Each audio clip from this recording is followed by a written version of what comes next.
Hi, ladies and gentlemen, this is Mr. Green, and this is another in my lessons on geometry. And, trigonometry leads us to a very important topic.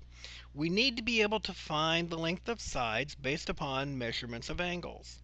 And so far, all we've dealt with are right triangles. Does it work for non-right triangles? No, we can't use the sine, cosine, and tangent, but we can use trigonometry. And I'm going to show you how we're going to do that today, okay? Don't forget, look at the quiz corrections and make certain you got all your due dates taken care of and things like that. Now, how do we use trigonometry when we don't use sine, cosine, and tangent? Well, there's this law of sines. Now, this is a very higher level concept, okay? It only comes up when you're dealing with non-right triangles and you know some of the measures of some of the angles and some of the sides, but you're trying to figure out the other sides. And it's not a right triangle. So here's what goes on. If I'm given triangles and I have two angles and a side, angle, angle, side, or two sides and an angle, or an angle, a side, and an angle, I can use the law of sines to solve this.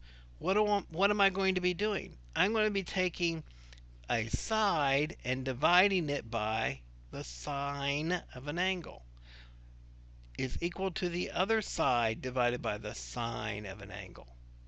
That's the way you find this. So in this first one here, if I took 16 and divided it by the sine of 40 degrees, that would be equal to side B divided by the sine of 80 degrees. Easy enough to do. By getting this, I can find what this side is right here. I can also know what this angle over here is. It's a 60-degree angle. How do I know that? Because that adds up to 100 and the whole thing adds up to an 80 degrees. Adds up to 180, right? That adds up to 120 and the whole thing adds up to 180 when you're in a triangle. And so this one over here, if I just labeled this as side C, it would be equal to C divided by the sine of 60 degrees. It's real easy to set up the law of sines. And so remember, angle, angle, side, side, side, angle, or angle, side, angle. And you can use this. Here I've got angle, angle, side. How am I doing that? I just AS. Okay? Angle, angle, side. That means I can use the law of sines. And we're going to try to solve for this unknown b here. So I'm going to say 14 divided by the sine of 54 will be equal to b divided by the sine of 82. Little bit of algebra hocus pocus, and this is not difficult. The sine of 82 degrees times 14 divided by the sine of 54 degrees will be equal to side B. And I'm going to pull up my calculator and actually do that one just so that you see it. Sine 82 degrees, parenthesis, times 14 divided by sine 54 degrees, parenthesis, and I get an answer of 17.136 or 17.1. That's what I would say is the answer to this problem. And that's what they came up with, 17. See how I worked through that problem? Law of sines is actually quite simple. I'm going to do another one here. This time I'm going to find an angle. Okay? So we've got a sine of 65. And I'm going to take 13 divided by that is going to be equal to 9 divided by the sine of angle E. Well, you know what? We can use the inverse function here, can't we? The sine of angle E is going to be equal to 9 times the sine of 65 divided by 13. And if I use the inverse sign on this one, E is going to be equal to sine inverse 9 times sine 65 divided by 13. Okay, let's pull this up on the calculator and do that one here too. Okay, I'm going to move the calculator over a little bit so that I can see it clear. I'm going to take second sine, that's that sine inverse.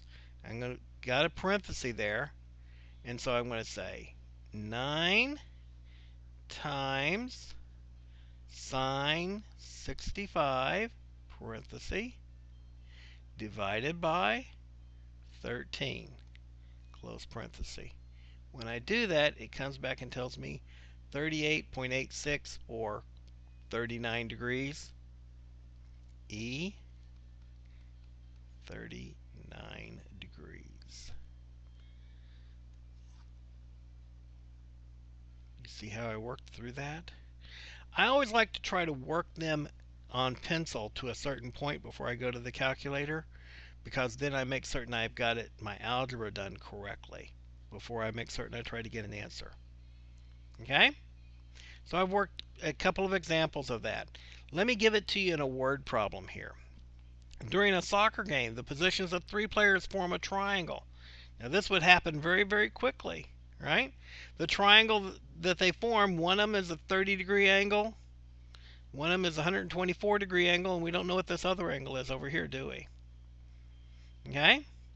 They're wanting us to find the distance right here.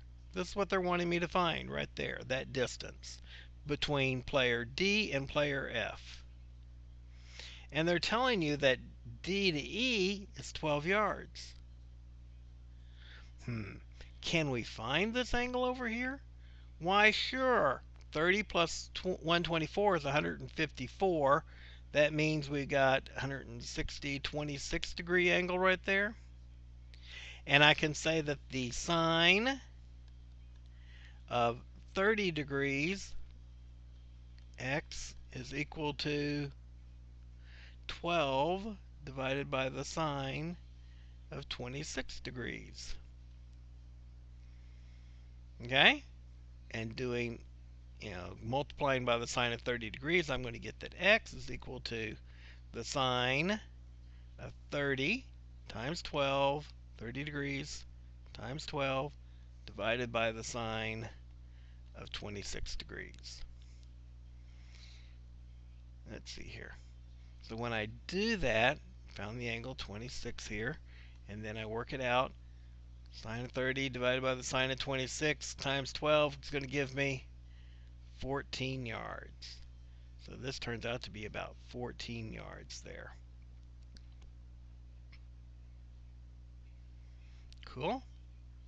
Cool. Well, the law of sines is interesting, but it doesn't handle every situation. I only gave you 3 situations in which it worked. There is another law. It's called the law of cosines. Much more complicated, and I'll get into how you can remember it in just a second, okay?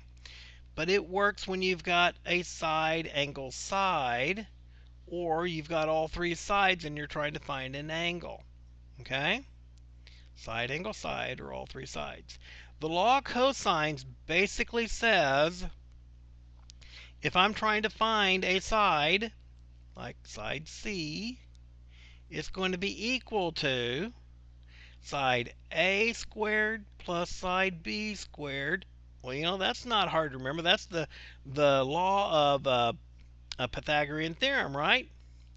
Minus 2 times A times B times the cosine of angle C.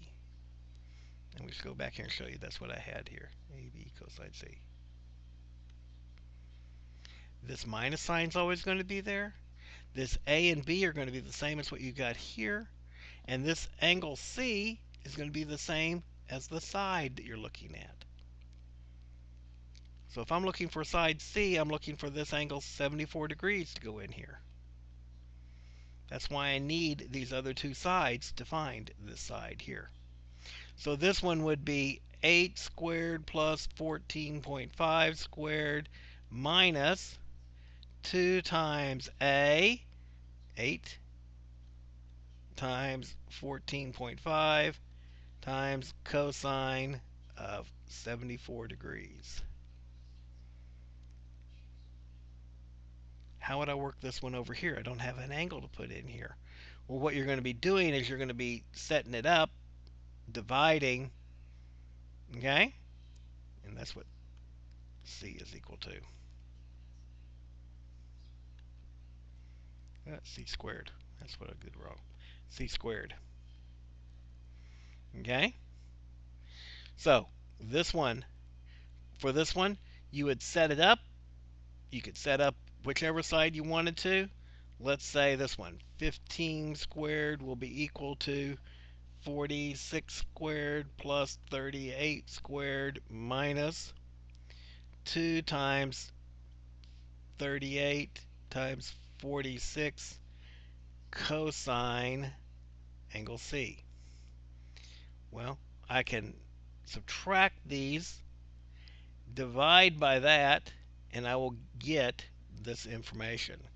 Cosine C will be equal to 15 squared minus 46 squared minus 38 squared divided by negative 2 times 38 times 46. And then you can take the inverse cosine and you'll find the angle. It works very easily. Let me give you an example here. So I've got this one here. We're going to solve for A. A is this side over here. So it's going to be A squared is going to be equal to 18 squared plus 12 squared,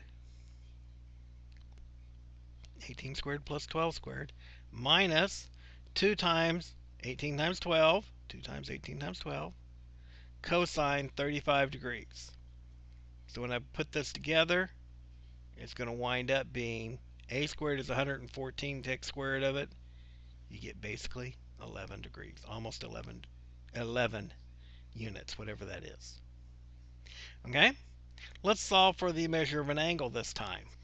So I'm going to set up my t, and I'm going to say that, just using the equation here, that 20 squared will be equal to 14 squared plus 10 squared minus 2 times 10 times 14 cosine t. So I can now just go through and do the math and do some subtraction. I'll have 20 squared minus 14 squared minus 10 squared divided by negative 2 times 14 times 10 will be equal to cosine t, and I can take the inverse cosine of it. Let me show you that over here. So I had 20 squared, 10 squared, 14 squared minus 2, 14 cosine t. They combined these two together and got 296 and subtracted it and got 280. And then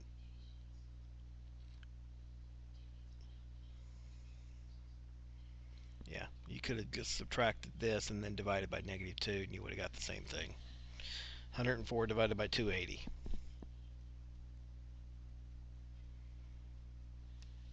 And then you take the inverse cosine of that and you get this 112 degrees. Okay? Just like in that other one, hockey game, players are located in these three places. And we know this distance, and that angle. We can use the law of cosines and set up the law of cosines. This distance, b, will be equal to a squared plus c squared minus 2ac cosine b. Filling in the values that we know, solving it down, working it out, we get 24 feet. The distance between A and C is 24 feet. Hopefully you can see how these two can help you solve some problems. Okay?